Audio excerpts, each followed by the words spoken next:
Yeah, so what we can do is we can go through, I've vaguely categorized some of them, but I've put questions underneath certain quotes, things we can discuss that might be fun. And then there's snippets. So I've got self-responsibility and skill, and then snippets, so, which is like less organized quotes. Okay, so there's this character, Matahachi, and he is very impulsive, and he begins with one broader decision which is impulsive, and that seems to just kind of devolve and over time causes him to be more and more impulsive. So he ends up, after a battle, he ends up staying with this lady, and she's like this geisha, and he's got a wife, but he just decided he likes her, he's attracted to her. So he ends up staying with this lady, and he stays with her for 5 years. And it's him, just sort of making these out of context, impulsive decisions. They're just unchecked desire. As Plato says, it's just pure appetite. And so I've got some quotes here and then a discussion. So the first one is an example of what the result was. His kind of resentment that builds up on the basis of these decisions. So Takezo is Musashi. It's his childhood friend that he went into battle with. Takezo. Yep. And so now he's reflecting, all these years have passed, and he's getting angry at these people. He's starting to blame them. He's like, he wants to strike back at this lady that he stayed with a whitened face, and Takezo, his childhood friend, with his stupid wooden sword.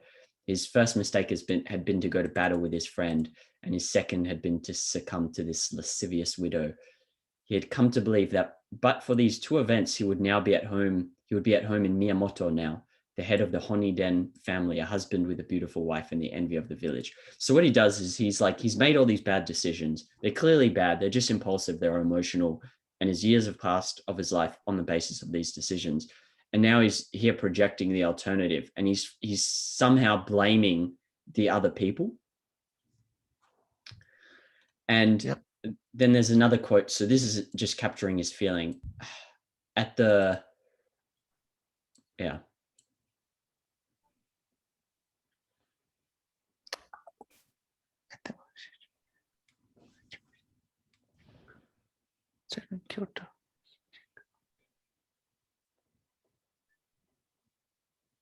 Yeah. So because he's made these life decisions, he's been stuck in this sort of one place. It's not like he's got a lot of life experience. From age 17 to 22, he's just been living with this lady, getting drunk, drinking sake, whatever, not really working much, just sleeping around. And he's really degenerated as a person. And it's just the idea of him having to leave this terrible situation that he's in with this woman she sleeps with other men and so on.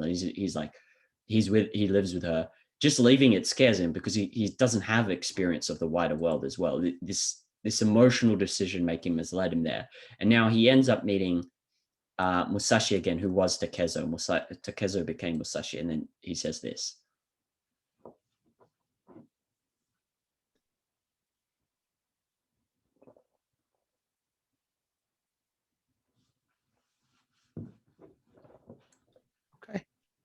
Yeah. Okay. So I guess the essence of this whole conversation is self-responsibility, and then what it means to be self-responsible. And so I've tried to extract, in Musashi's view, to be a man, to be properly a man, we can just say properly, requires that you take responsibility for making yourself have a worthwhile life. And the other thing I extracted is that you may hold others at fault. Like you can say it's their fault for this, but you still take responsibility in some way for doing what, I don't know how else to word it, for doing what you can in your circumstances. And then, so the conversation really is, are we making, in this case, is this a statement about two different views of free will? Are we saying that free will means that you choose either to consciously direct your life within whatever circumstance, or you let your life be directed for you by something else? Would you say the core of this idea of self-responsibility, which to me is still, I don't know, I just feel it's a bit airy to say, oh yeah, take responsibility for your life. If you wanted to add more depth to this, do you think it's about the nature of free will? I think I'm trying to interpret this, trying to think of it from a Japanese perspective, since that is how he's speaking from. It seems to be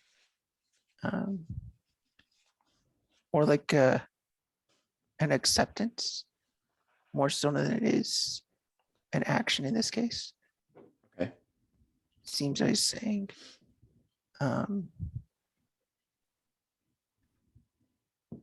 like the way they're saying that you take responsibility for your life, even if others might be at fault. It's kind of like trying to think it more from a Buddhist sort of perspective, where the responsibility is more like an acceptance of what's occurring to you is happening to you and it's not happening to someone else. You can't blame others or even say that others are part of that. I think it's more of a Buddhist kind of perspective of free will, maybe, that you can grant certain focus to things, but it doesn't say anything exactly about whether free will is real or anything. I think that'd be just a different discussion. I think it's okay for us to, maybe that's it. I don't know. But it's okay, I think, for us to superimpose Western philosophy on this, because there is a lot in here that does, like, it's very mixed, but there's definitely a lot in here that for whatever reason doesn't seem Buddhist. In him wanting to, I showed you some quotes that just seemed very Nietzschean. Remember the one where he's like, yeah. We could call it fatalist, maybe, because it doesn't seem to say anything necessarily about how you can control the world or control yourself. But as much as if there's a consequence, you just accept it and understand that, even if everything might be. Fatalism is usually like the results might be inevitable, but you at least have a feeling of choice and making choices to get there. Even if the result is always the same, you can at least make choices. That's usually what fatalism is. But he does say at the end, nobody can create a worthwhile life for you but you yourself, meaning at least he sees that there is some role for action here, right? Like, it's up to you. That's just its own chain in that sense. Yeah. And so if we are to impose Western philosophical perspective on this, even an objectivist perspective, would we say the root of this, of self-responsibility, in terms of, okay, you made bad decisions, but you need to take responsibility for them, and then you need to create a worthwhile life, even if the circumstances were unfortunate and not in your favor? Is that implicit in that? Is there's some view on free will, right? Like, if we want to add more depth to this idea of self-responsibility, I think it's implicit that there's some control, that there's something you do, something you must do to actually attain the status of responsible. There's something you do, actively do. It doesn't just happen. You seek it out. You do it. So would you agree that the root of the self-responsibility is simply thinking? I know this is massively superimposing objectivism on here, but I do. Because you have, I'm looking at this, and he is not obviously in any way a philosopher, the author, but he's very philosophical. And you have two main characters, one who is extremely impulsive and emotional and becomes resentful. And then you've got one who's all about self-discipline, so much so that even cuts off, romance, because he thinks romance does not help his mission. And it is interesting that it works out this way. How come it works out this way, that the one who is here telling the other one how to live a worthwhile life, or that he should do something, is the one who is completely trying to aim towards that kind of reasoned, I don't know if it's non-emotional, because it's more like not slave to desires. Yes, maybe stoic. Or stoic. Yes, maybe that. How does it work out that it's this way, that the one who is resentful and is not taking responsibility for his life is the one who is emotional, and the one who is is on a mission, on a purpose, very conscious, is the one basically talking down to his friend and explaining this, like, without any extra philosophies. It's just worked out that way, that you've got one who's very emotional and then becomes resentful and impulsive, and the other who's kind of much more self-conscious and thoughtful. Yeah. And that seems right. That is implicitly something about free will. It's got to have some implication because it's about charting your course, basically. Right. Like, do you think you could have a situation in a story that would be realistic, or in life, where you reverse this? So the one who is impulsive and emotional is the one telling the other one that is conscious and self-directed, you need to take, you can't blame everything on other people. Nobody will make a worthwhile life for you but you yourself. Can you imagine a scenario where it's Yes, reversed? Oh, you could. I can. Okay. Yes. Yeah. Tell me. More like with academics, maybe. Like I can imagine like a specific fictional scenario. I can't think of a real life one, but I can see one where the emotional one is more connected, more realistic. And there are people who are so committed into their work that they lose sense of emotion. I think even Newton did to some extent. He basically cut off all relationships and just did physics completely. Very He had like no interesting. emotional life. It was all Wow. physics all the time and Wow. alchemy. But It sounds like Musashi. He's like cutting off romance because he's on his yes, mission to become the best exactly. swordsman. That's very interesting. Okay. Something like that. Right. Although it's hard to, but the question is then, is he resentful, and would he be resentful and blame others in the same way that Matahachi has blamed others? And you Yeah, could see in those previous quotes, he's got this kind of very like, he wants to get back at these people who really, they've got nothing to do with his choices. He literally, they didn't force him to do anything. Someone like that could be like just recognition for your discoveries could make a person resentful of others in a stoic way and they're still detached, that they're not blaming out of sheer outrage, but a deduction, as if I must necessarily deserve this. I've deduced I deserve it. They didn't give it to me. Therefore, I'm justified hating them. I've deduced my anger is justified in a very scientific way. You could imagine that. Yeah, I don't know. It's hard for me to imagine that without Yes. I've got the depth here because I've read, this is a 1,000-page book, right? So it's different, but it would be interesting to see that projected then. Okay. Yeah.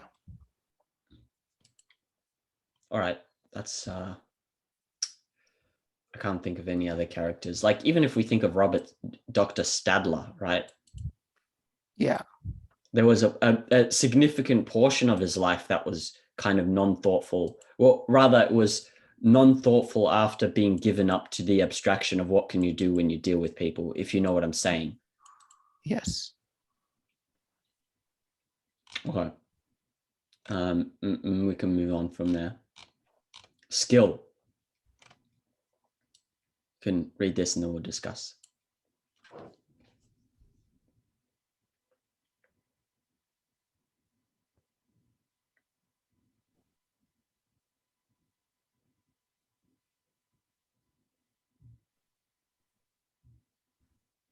Yeah. Yeah, what do you think about that? The value of appreciating, like, someone who appreciates skill or ability of any kind in general. What is that a reflection of? Where does that come from? That kind of sentiment.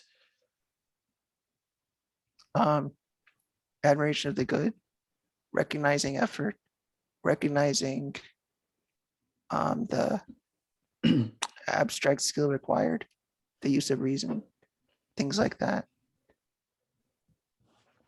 Do you think it's a case of it takes one to know one? Meaning, if you're someone who has trained hard in a particular art, for example, you're a big wave surfer, or you're a physicist who has worked 14 hours a day, 6 days a week for 10 years.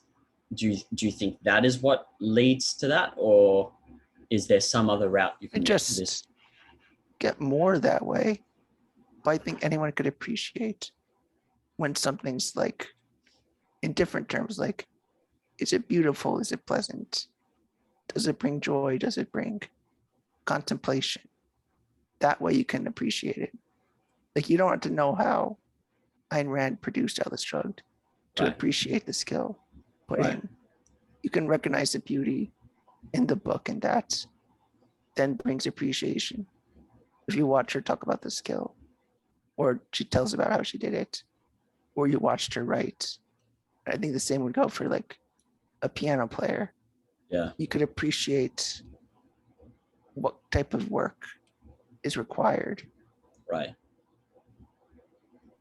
What do you think of this being a state, like an end in itself state? Because I remember vaguely hearing of a state called flow, Yes. and that's what it made me think of. So is this man's end in itself type state? Well, flow is just it's always a temporary state of just creation. I don't think you could ever stay in it, but can you rephrase your question? Yeah, it seems like it just seems like this is some state that you get to that man feels like life is worth living for. It's like it's a reward in and of itself. Basically, once you've got there, you're happy. Like, at least when you're in that state, when you're making something, like he's talking about the two men unaware of his presence, eyes riveted on the work. They seem to have entered the clay and become a part of their clay. The concentration was complete. Yes. In that case, I would call it flow. In that case, for sure. Right.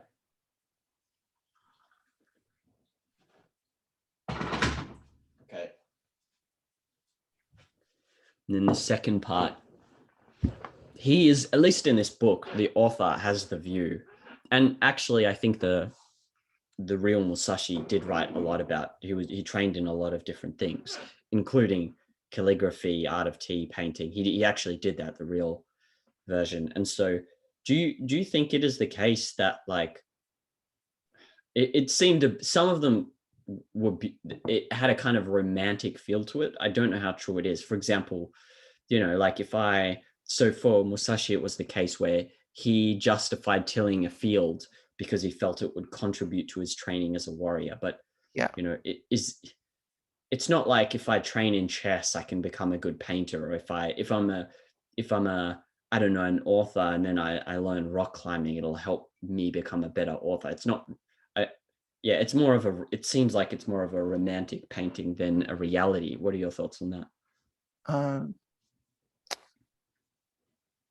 Like what's more romantic painting?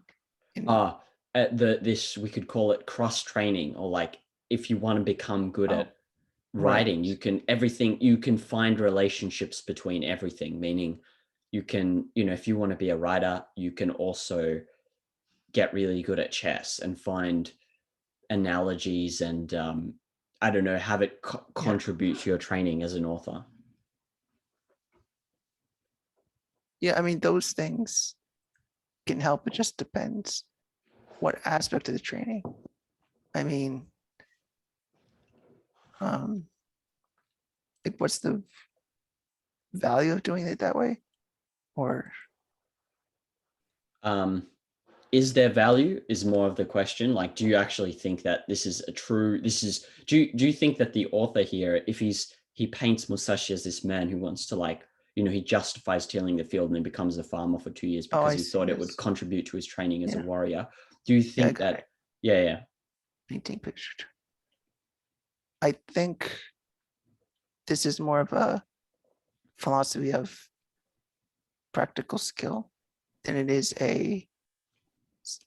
like, they're related in the sense that there's a method behind these, that there's a certain type of focus and attention to detail that's like training your mind at a more abstract level than strictly say how you get the tea leaves or where you put the pen down.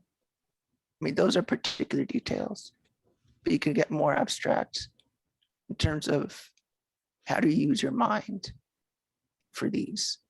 And I think that's the type of training he might be thinking of. At least Right. philosophically, that's Yeah.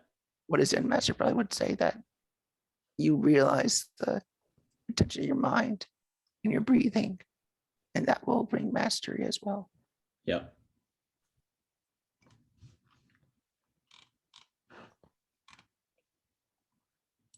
Okay, this is a very small little snippet and it wasn't that significant, but it still made me want to ask some questions.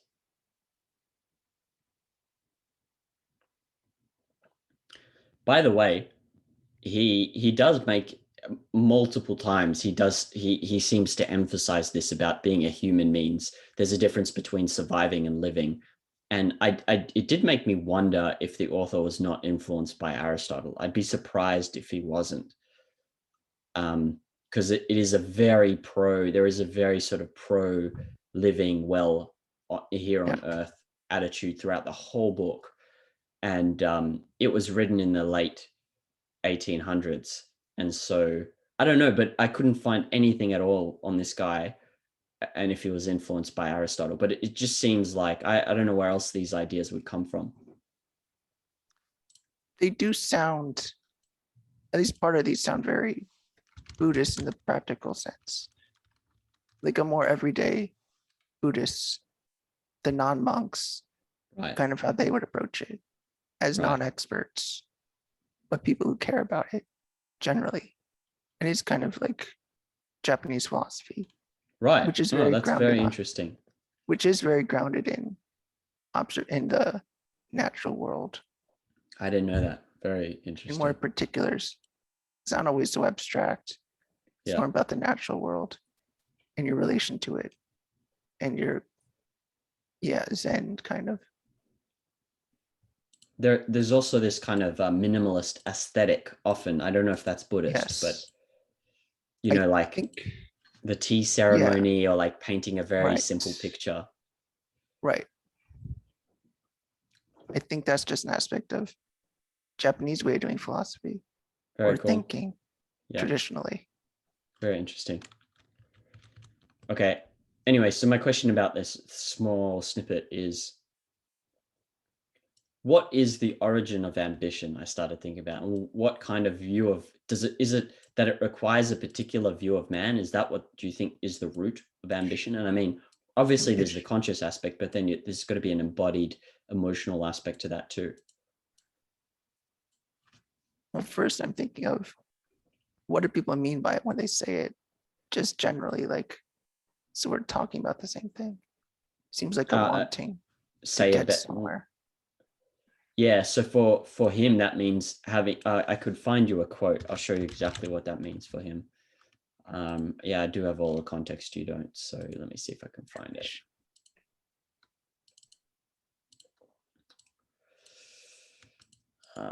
Where does it come from?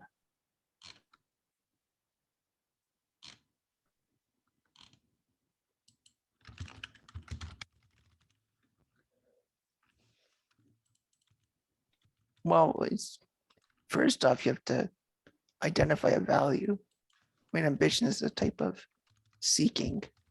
You want or desire. It's like a type of desire. So I'll show you what the desire is. Okay. Here. Whoops. So that's probably, I mean, there's more of that, but that's probably captures it pretty well. This.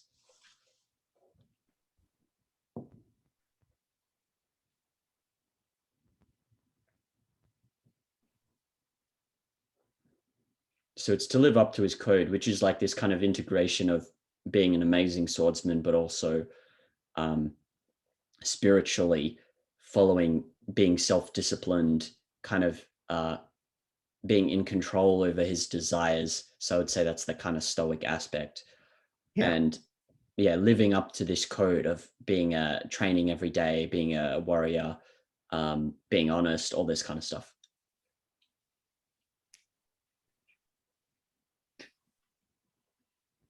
Yeah. I read But it. yeah, so I mean, I guess so that the question is like the ambition, the root of ambition, if you want, for a value. So actually, we could say ambition is really a desire for some fundamental value, right? How That intense sounds, that desire is. yeah, I think that's a good working definition. It's a good starting definition. We probably Okay. could get more precise, but I think that's more precise than starting out just like intuition of what it is. But yeah, it's a desire for some fundamental value or big value, major value, something like that. Okay. So Because then people, actually, yeah, sorry, continue. when people talk about it, usually they're meaning like these important values that you've got ambition in your career, that you've got dreams, you've got goals. And what are those if not fundamental values or high ranked values Yeah, I didn't think about that before. So then actually the or long problem term, changes too. Or especially long long term. term? You don't just have ambition to, I don't know, an ambition to get a salami sandwich. I mean, that would sound ridiculous, but Yeah. you have an ambition to get a Nobel Prize. That's kind Right. of what I'm saying. Or make the bet, start the best salami sandwich Yes. store in all of Or Denver. that, yeah. Yeah. And okay, so actually we've managed to kind of explain that ambition is the intensity of a desire for some broad fundamental value. So then Or actually long the term question, yeah. or something like that. So then the question doesn't so much become where does ambition come from, but how does one value intensely? Yeah, I think that make more sense. Okay. When the intense value is the ambition, that when you're intensely valuing and seeking, you have ambition.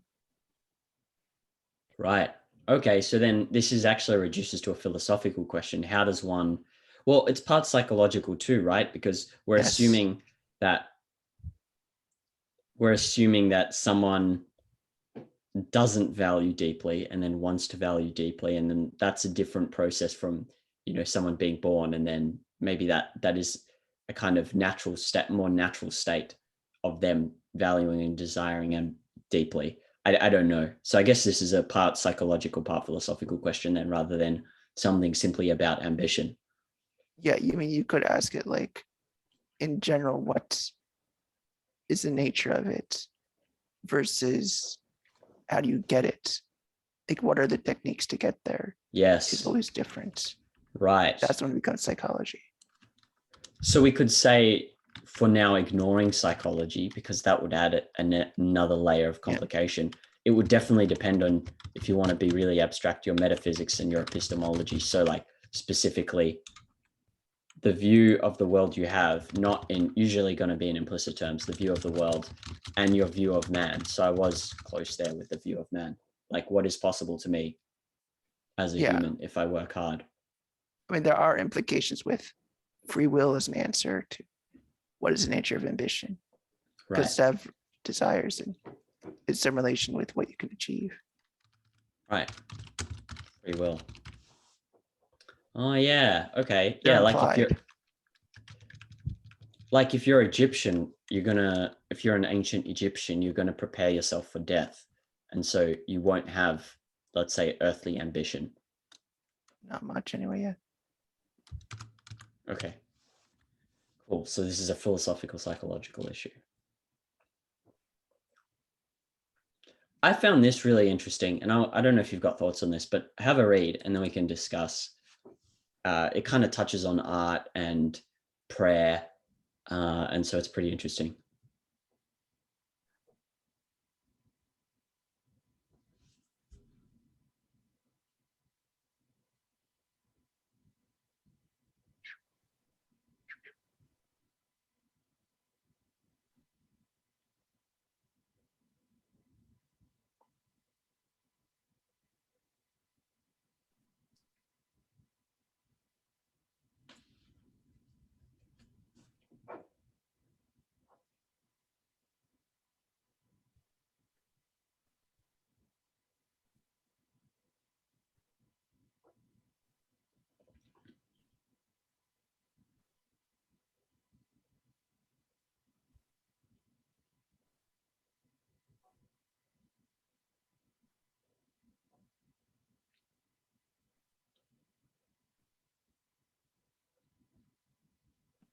Yeah.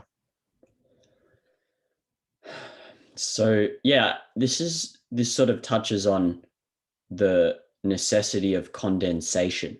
Like if you have certain principles, does it make sense then to find their expression in poetry or in some kind of, this goes to Ayn Rand's theory, into some kind of condensed artistic form that you can easily recall? And so there's that. And then obviously this idea of recitation, like waking up every morning. I always thought this was a kind of another one of those annoying self-help ideas of someone, like imagining you have a gold chain and a gold chain appears on your neck the next day. But Yeah. this is like all of this is written pre self-help for sure. So Yeah.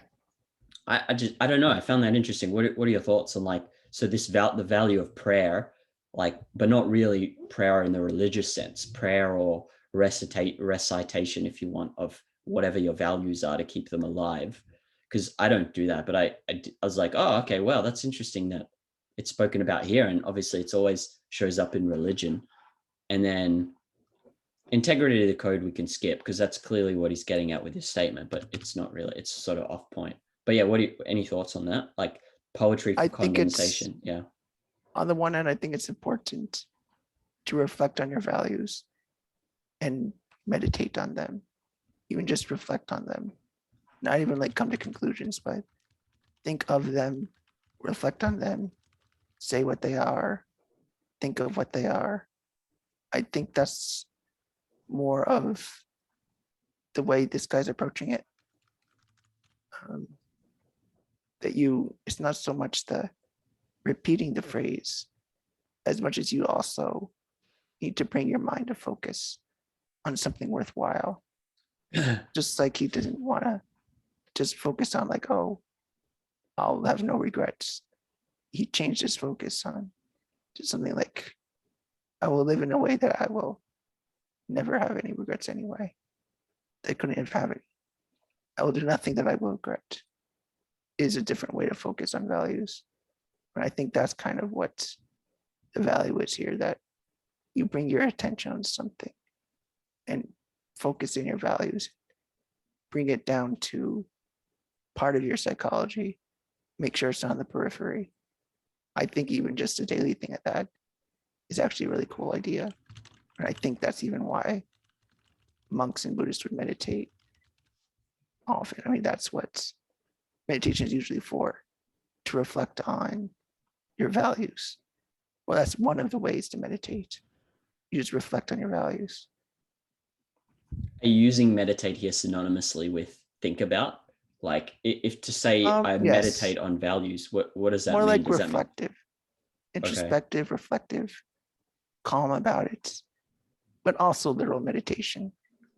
But either or. But I think even like prayers, like in religious comparison, like if you're praying, you might be speaking, not meditating per se, but you're meditating on ideas, reflecting on them, contemplating. Oh, okay. So like to contemplate, I usually associate with contemplating some art form, some art, some kind of embodied abstraction, as opposed to just the abstract. Uh, Yeah, I mean, you would want to embody it too. I guess embody as poetry is one way to think of that. right, You could embody in different ways. right. When you say, okay, we talk about meditating or thinking about values, is that imagining the end result of achieving that value, or what exactly is that? I mean, a direct reflection on the concrete values, the particular values. Right. I didn't really consider about the to be realized values. I think that would be part of it too. Yeah. Understanding your values now and seeing their connection with the future values. Right. Reflect on the That's connection as distinct fair. from just deliberating. You're not trying to create an argument in your mind why they matter. You're just seeing connections. It's just an awareness, a general connection. It's not as argumentative, if that makes sense. Could you explain it to me? Like you might argue in your own head why something's important or why it matters. But I don't think that's exactly contemplative. Okay. But maybe that's just the way I think. I don't know. No, that makes sense. I don't think a rational or making a case, like an argument for something, here are the premises, here are the conclusion, Yeah. this is why you should do this, is different. I agree Yeah. that that's different from contemplating. Yes. Okay. This is interesting. There's none of this really, you can only really find this in some self-help, but it's not, self-help often has this kind of unlikable element to it. Yeah, it's like the commercialization of, or the, I don't Isn't know that what a bit phrase to use, platonic? a little bit, but it's like trying to make it, repackaging it and distorting it from its original form in a way. Like corporate America takes meditation to the wrong way. Like they have meditation seminars, but they kind of miss the point. They don't really teach the real thing. It's just like self-help is like, let's take some things and just sell it to some marks on the street, make it sound, dress it up, make it sound better than it is, make it sound special when it's been around for hundreds of years. Still sounds kind of platonic. I think that if we're talking about companies selling stuff like this, they just, a lot of the time, because I know someone who's very into business, it's very much about, you just find what people want and then you create it. And so whatever you get more responses to, you sell. That it's one kind of attitude you have to business, right? So you're whatever the hell people, oh, they're more interested in this wording. All right, let's sell more of this stuff. Like you're like, that's what people want. We're just doing them a service. That's the kind of attitude. Yes. That's what I mean, yes. But okay, it seems like there's lots of room here to develop ideas in terms of like, well, okay, how do you then personalize some art and then turn it into this form of prayer in the morning? So then the wording I had for it was, these are the two aspects I thought that might be relevant, is like, I know this is from psychology, priming your subconscious. So it's like alive in a sense. Yes. During the day. And I guess that relates to memory, right? Like if you've got values, for whatever reason, if a day passes and all these random things happen, it kind of gets lost. It's easy for those values to get lost a bit in the back.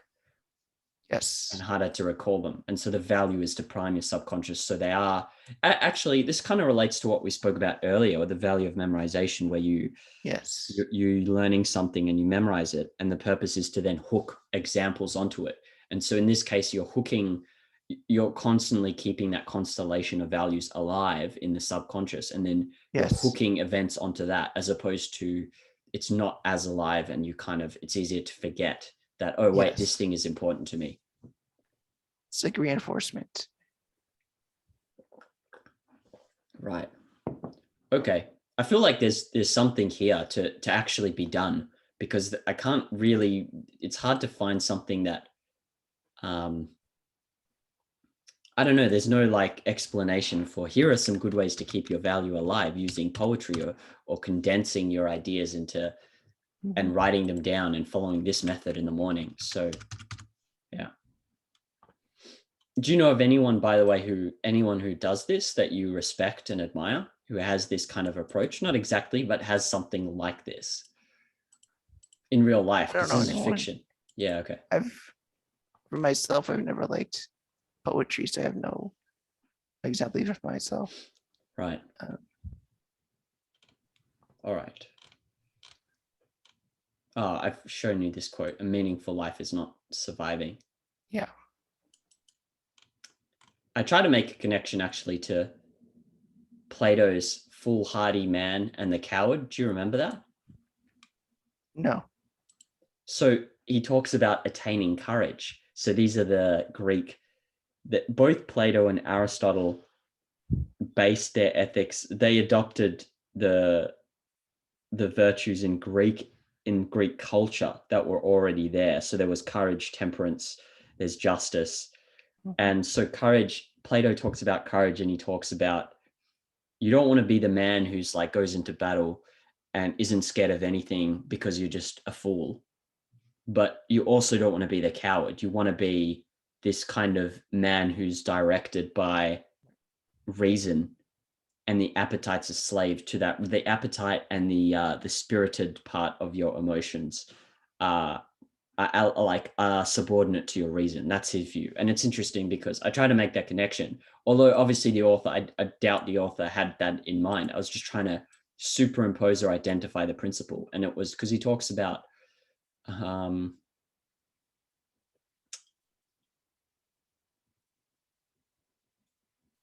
here, this part, even if he's hacked to pieces, because this is before he goes into a battle, it would not obliterate the fact of him responding fearlessly and honestly to the challenge. And so he is embodying that kind of Plato's view of the man who is courageous, because he's not foolhardy and he's also not a coward. So I just try to make that connection. Yeah. And then, so the next thing is, okay, this idea of, in order to have courage, you must value, because otherwise you're the foolhardy man if you don't value your life and you don't cherish it like a gem, as Eiji Yoshikawa says, then according to him, you're not courageous. And so then it can't be that courage is just in the face of fear, because I was trying to take in this direction. So, okay, at first I was like, courage is pursuit of a value in the face of a fear. But then even a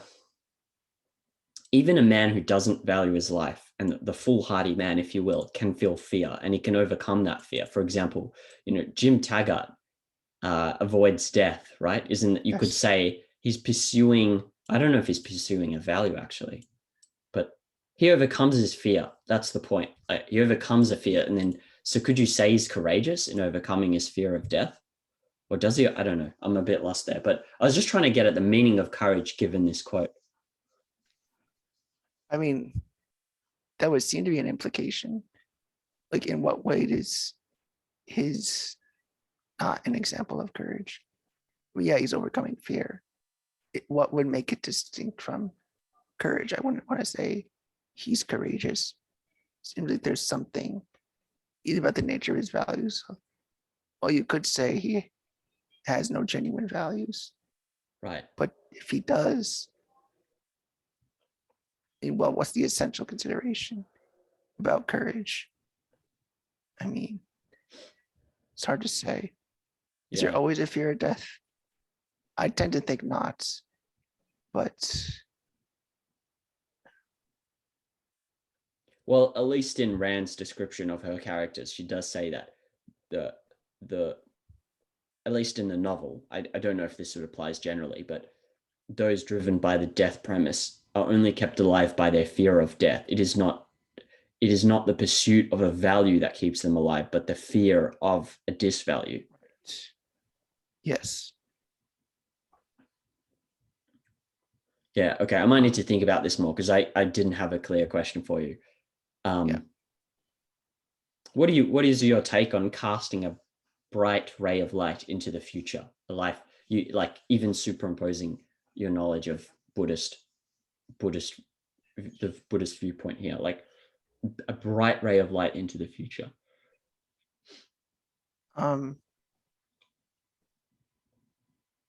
Seeing great potential. That's how I interpret it. That there's a unrealized actual that's yet to be actualized.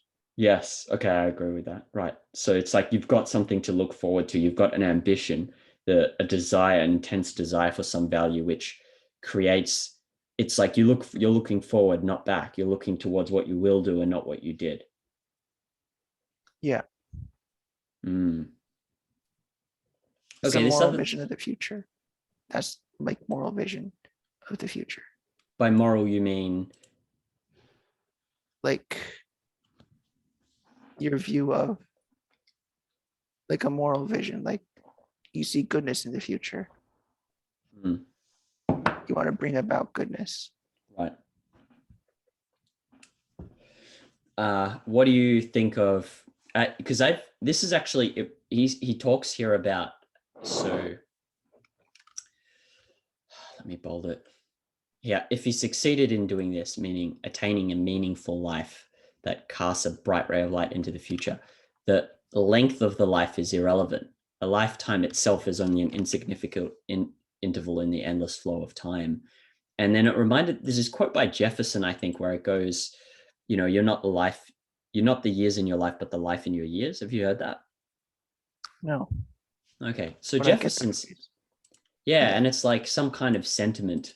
What did Aristotle say something similar to that? I don't know about a quote, but there's a term that fits in entelechy, which is Intellectually. something what living out its full extent of its nature completely. It attains its ends completely in the fullest sense, not just potentially, but is living out its nature in action. Right. And then that's better than just like the looking at life in terms of the length of your life, right? That's the idea, is that whatever, like, you want to aim for entelechy, and whatever the actual length of you is irrelevant, because once you attain that state, I'm assuming it's some kind of end in itself state. Generally, like, doesn't have to be, but for living things, yes, that you live by that nature. It's not that you end up with life, but you're living to the fullest extent by your nature completely. Right. Like, not partially, not potentially, but actually and completely. And it's the case. It was Lincoln, actually. I found it. It's this. Yeah. But so the idea is that it seems to get at some idea. Okay, it doesn't mean you're gonna aim to live 2 years that are great and then burn out. It's more like the idea is that you do not want to compromise anything for this state. Like, the only thing that makes life worth living is this state. Otherwise, you never attain it. And so if that means, Right. if for whatever reason, given the circumstances, this means you live 5, that is better than living 80 without aiming uncompromisingly at entelechy. Yeah, at your nature, at your nature, living by your yeah. nature. Right. And the idea again, yeah, so the end of light, this is this the end in itself. I don't like that because it's very abstract, but yeah, it's that kind of state Rand talks about, right? Yes. That's more for like a type of intelligence. Yeah.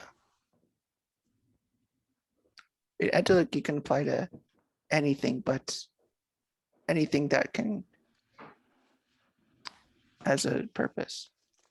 But in itself is specifically for biology. Okay. For life, Okay. that is. Or when applied to life, that's entelechy. So entelechy is broader than end in itself. I think so. Oh, actually, don't no, quote me because on end that. in itself biological. I don't want to I'm say not much sure. on that. Yeah. Just go by what I said by the definition. I don't know much more about it other than it's living, or it's something acting by its nature completely and to the fullest extent. And this actually relates to where he ends this quote, which is, even if he's hacked to pieces, that I think that ties back into this living to this state in an uncompromising manner, no matter the living according to this code or this state, trying to attain this state without compromise, even if that results in death, which is unfortunate. But the idea is you cannot properly live and enjoy a life without attaining this. So that's why you're willing to give up your life, right? You would be something other than human in a sense. Yeah. You're living by the nature of something else. Wow. If you want to live by the nature of humanity as a human, it can only be by human means. Wow. You can't just substitute like dog nature. Yes. It just wouldn't work. Yeah. You could, but that's not your nature. You couldn't live with in a state of entelechy because it's not your nature. Yeah. It wouldn't work.